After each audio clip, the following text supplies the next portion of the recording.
So here we are now with the 86R that Mike had, the second Kenworth you ever had, Mike? Yep, that's correct. Yep. So, and I'll let you tell us the story about how it disappeared for a while and then you got it back. But yeah, tell us the story of this truck. So this truck was bought in 86 and it ran interstate for a number of years.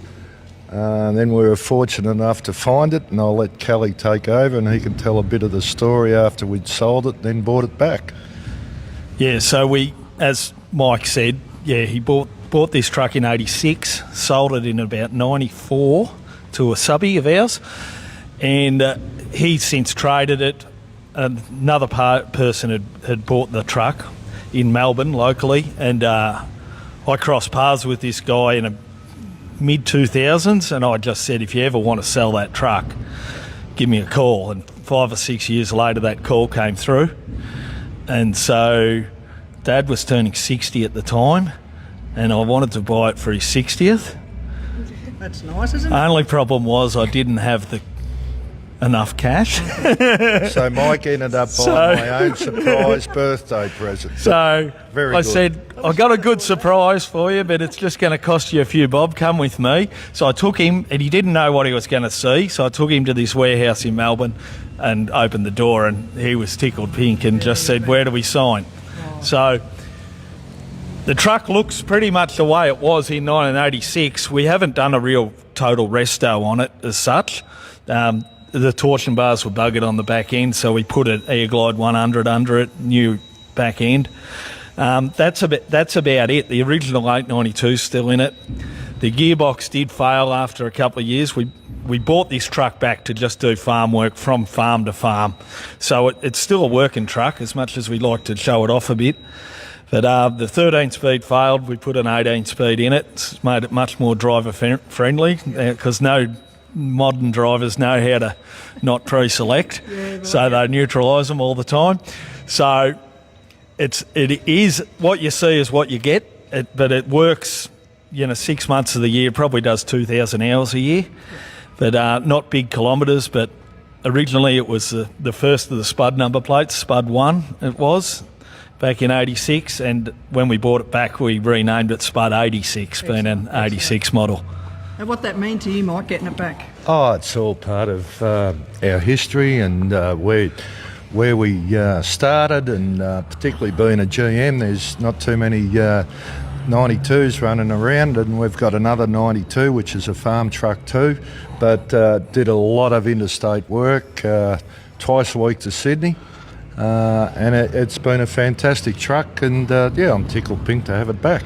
So when it was going to Sydney on the interstate, was that you driving that, or you had others? No, I did drive it a little bit locally, and tell story. Okay, I was going to Geelong, and that was before the Westgate and everything, and I was going down Dudley Street, and I took the wrong lane, and I think Kelly may have been with me, and he's only a little tacker, 10 or 12, and all of a sudden I heard crunch. Up the bridge. It was the bridge, but it was the exhaust pipes. And then anyway, I did my load to Geelong, then came back, and the driver that was going to Sydney the next day, Bluey, he was far from happy with me because the exhaust pipes looked like a porcupine, and I've pretty much been banned from driving trucks ever since.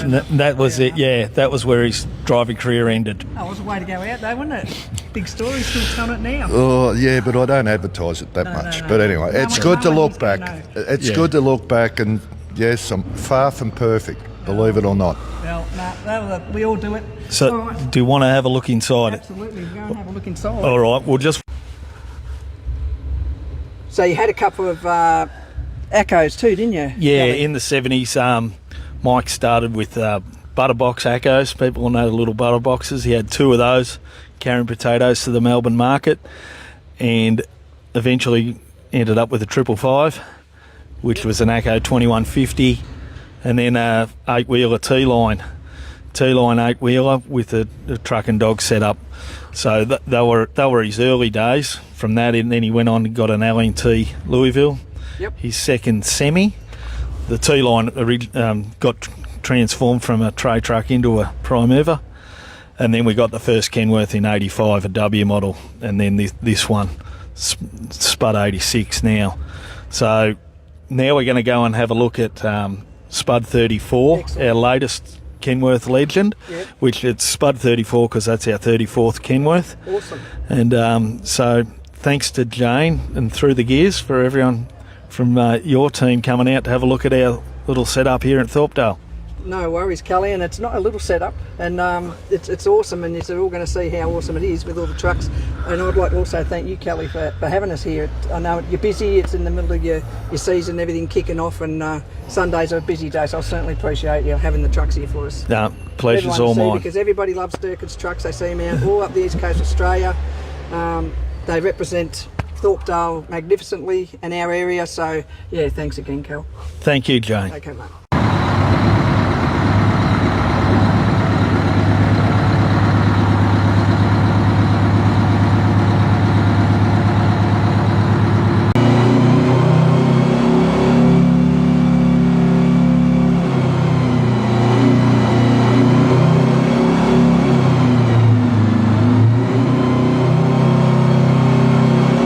So here we are now with one of the prides of the fleet, Spud 34. Yes. And you said, Kelly, this was the Spud 34th Kenworth you 34th, yeah. Yeah. So what can you tell us about this one? well, it's 2024 Kenworth SAR legend. Sorry about the noise, forklift's working out the back. That's all right. But yeah, we got a good operator in this one, Blake. He's been with us about 5 years now, and I've had a lot of good drivers and a lot of drivers that keep stuff very clean, but I'd say Blake is probably the best. And you said before that, we might get into trouble if we get up inside it, but we're going to give it a go anyway. I know, Blake. I'm sorry in advance, but we're going to get up and we might even leave our boots on. He'll be horrified. But we'll get up and have a look at this SAR legend. All right, no worries, let's go. Well, we'll have a little pan around of the truck first, and then we'll get up inside of it. What's with the gold? Does that mean I think that's part of the legend series, yeah. Sure. Is that what it is, mate? Yeah, it's the 50th anniversary legend, Yep. so it has special font, and then if you go around where Rod is, that's the emblem of the 50th anniversary edition legend SAR. Oh, yeah, sure. And this is the 34th one Yeah. out of the 100 they make or so.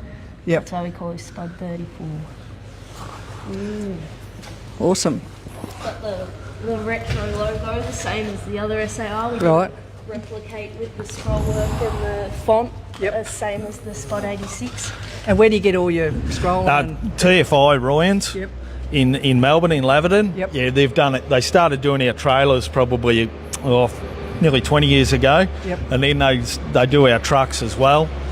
But now we've done two that are all green now. We've got a 909. It's not here today. And this one, we did that sort of for budgetary reasons more than anything. Yep. Like Mike and I would probably got outvoted Yep. on the Won't paint happen job. again. Won't happen again. Yeah, we're No. going to introduce a red state.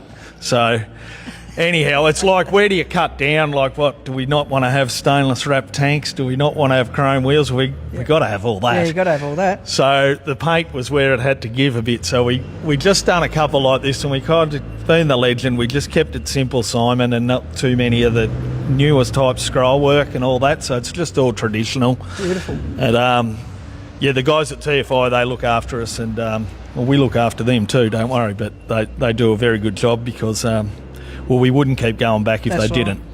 They must get a thrill when they see your trucks going down the road. And Well, know it's that good they- advertising for their business. Absolutely. Yeah. Yeah. All right, well, how about we get up and have a look? Now, Let's do I get have up to there, take my boots Jane. off? Or No, what? Jane, you can. Sorry, Blake. All right, Charlie, how about you get up there with Jane? You go around the other side, Righto. Jane. You jump up there, mate. Stay. You stay in the seat. I'm just going to stand here. Keep your feet there. Oh, Lift that up. Lift that knob up. Yep. Watch Blake's sunnies there.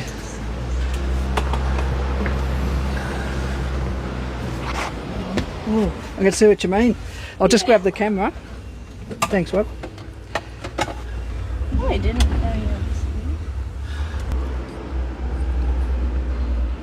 Okay, I've got So Charlie in the truck with us now. That's Kelly's daughter. Yes, yes. What can you tell us, Charlie? I reckon you know all about him anyway.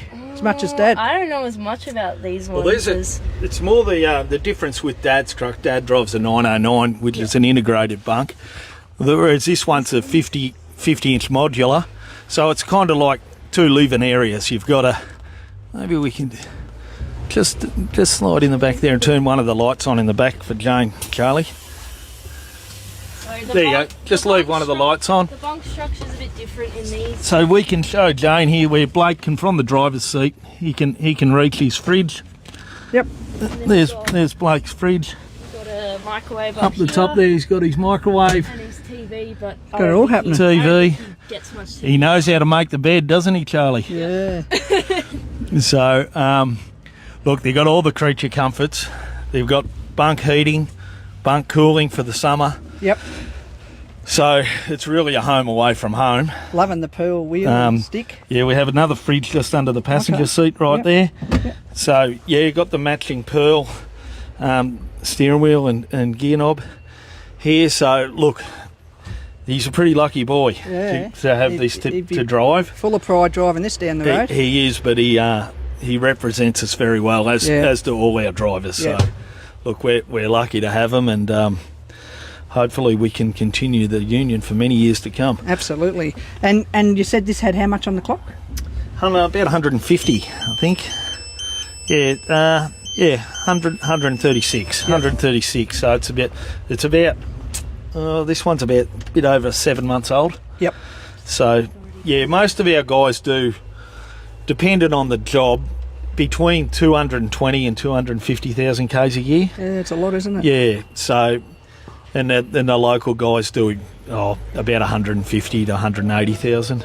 And who do a services lot them of all? Transals? Transall do all our major stuff. So Mitch and Ray and Bobby over there, they're a brilliant family, the Dailies, and they do a tremendous job. You'll see our trucks there pretty regular. It's not that we keep breaking them, it's because we like giving them so much work. That, Yeah, sure. But Gary down in Warragul GMC Mechanical, they do all our A servicing. Sure. But anything major like an engine rebuild and that type of thing, Transall do that.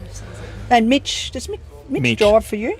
No, occasionally he's got his own truck. He's got a blue 909, Yep. our old Forester's one. Yep. And he'll occasionally he'll take holidays and tow a trailer for us in his downtime. good on you.